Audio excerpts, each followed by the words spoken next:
Centre Culturel Irlandais, Centre Culturel Irlandais, Centre Culturel Irlandais, Centre Culturel Irlandais.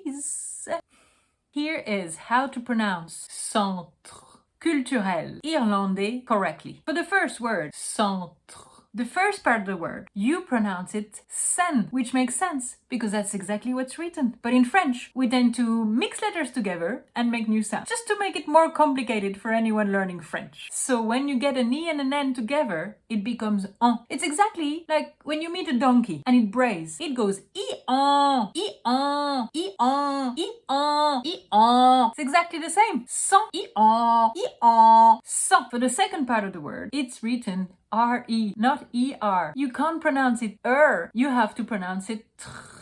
It's exactly like when you're gargling.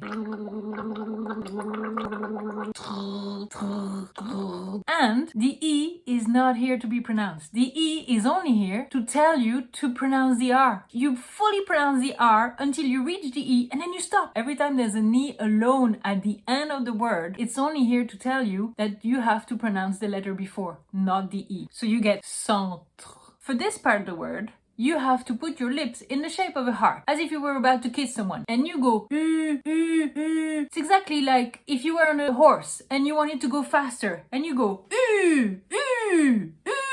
Well, maybe only French people do that. Then imagine you're on a French horse and go, cool tu. For the second part of the word, remember the R. It's exactly like when you're gargling.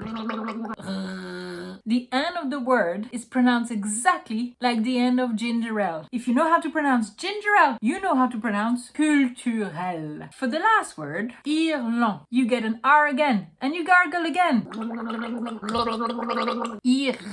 A and N becomes en, exactly like the beginning of the first word. It's exactly as if you were meeting a donkey again. I-en, Irland, and you get Irlandais. A and I becomes A. It's exactly like day to day, day by day, Irlandais. It's exactly the same. And you're not allowed to pronounce the S. I know, in French we put letters that we don't pronounce. I'm sorry, I didn't create the French language. All I can tell you is that if there was an E, you would be allowed to pronounce the S. But there's no E, so you don't pronounce it. If there was an E, it would be to talk about something feminine, like an Irish woman, for example. I would say she's Irlandaise. Then I would need the E to allow me to pronounce the S. But we're talking about Centre Culturel Irlandais, which is masculine, so we don't have an E, so we don't pronounce the S. Irlandais.